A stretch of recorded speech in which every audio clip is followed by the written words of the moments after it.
Earlier today, I was in my room chilling. I'd recently just been working on a video and I finally finished it. So of course, I was doing all the proof watching and stuff like that to get it ready for the uploading process.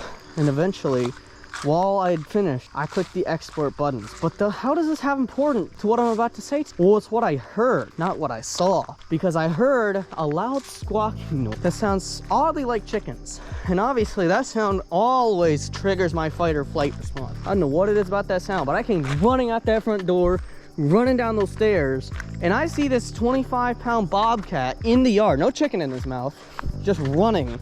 Top speed, maybe like 12, 13 miles an hour down the yard, screaming at him, get off my property and stuff like that. He leaves, no chickens were harmed. I checked everybody was fine. But that got me really thinking again. How are we gonna build the perfect chicken yard? And how am I going to show you how to build the perfect chicken yard for your chickens? Let's get into it.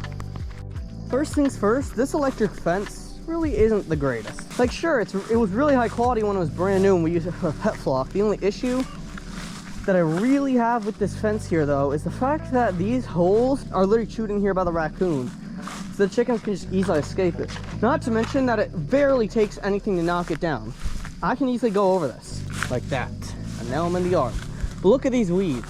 If you're not down to maintain it using the weed whacker, then I think you might be a little screwed, because that's actually going to keep the fence down for a long time unless you do something about it. So that's why we got this fencing right here. We used these simple little T-posts right here, and we attach these things right here, some zip ties, and we tie these guys together like this. So as you can see, I can't rip through it. It's nice and sturdy.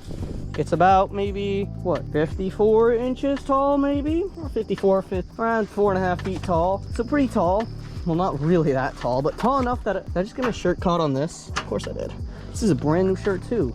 Is that a coyote too, bro? What is happening today? Today is weird. But as you guys can clearly see, this right here is truly what matters. This right here is everything that really matters when you're keeping your chickens, when you want to keep your chickens safe. So the next stop in our farm flocks journey is definitely in this field right here. This field has an abundance of resources that the chickens will need to learn and grow.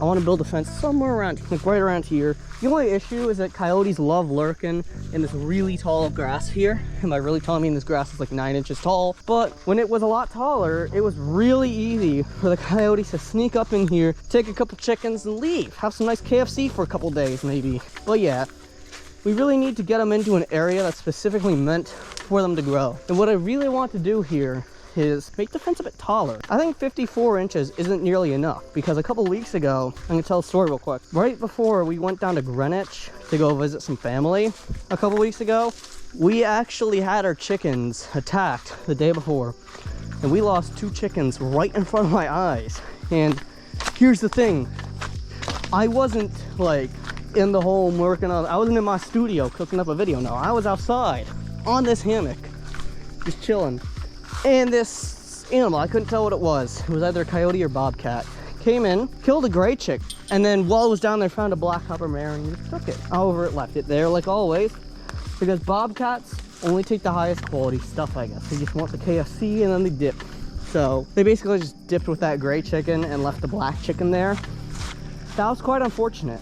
And later that day we lost 2 more, so I locked him up for that trip and we was good to go. And we didn't lose any, of course. Now here is the really interesting thing. Somehow that animal was able to jump a 54-inch fence. Now here's where it gets all interesting. I need to make sure that my new fence that we're gonna be building isn't going to be able to be jumped. So that's what I'm thinking, doubling, not really doubling, but increasing the fence height to maybe 7 or 8 feet. Because in that situation, they can't jump the fence anymore.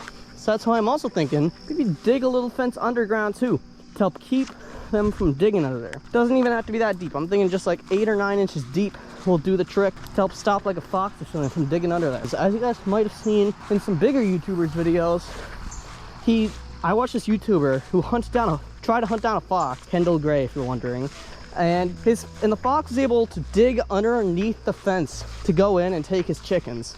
So basically, that's why I really want to put a couple inches of fencing in the ground for the fox, because foxes are actually a little bit intelligent. Can actually steer clear of my chickens. I don't want them to be anywhere near my chickens. Also, please excuse this massive pile of bush here.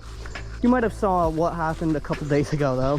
That explains it pretty well. Now the goal is that inside of this chicken yard, they're going to be able to learn a lot about the area. And inside this chicken yard, I really want them to explore the area and just kind of see what's all around here, get all the stuff in. And even though they're in a new area, I'm probably not going to end up keeping them in the coop for a day. But wait, what about something else? What about another factor? We'll talk about it in just a minute, but that'll probably happen after this happens. We really need to make sure that they get a nice fence in here, and realistically I just want them to forage in this area and just find out exactly what all is around here for nutrients and stuff like that, because they really need it. And that other factor that I was just talking about a minute or two ago was basically my baby chickens. We're moving them out probably in November or October, once they're fully feathered, into the big chicken yard.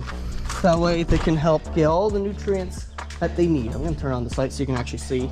Here is our baby chicken, still 19. They're a couple days old at this point. And as y'all can clearly see, baby chickens are doing very great. I think it's really important that they're doing great, to be honest. So we still have 19, and that's our goal, is to keep it at 19 for a while. That scared me for a second.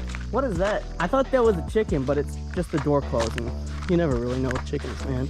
So yeah, I'm probably gonna go out, do the chickens real quick because the sun is setting. As you can see, I always film at really convenient times every day. That's why my upload schedule is changing to 3 times a week very soon. Don't forget to go down below and click that subscribe button if you found anything out of this video or just want to see some more chicken videos in general, or really just any videos about a farm.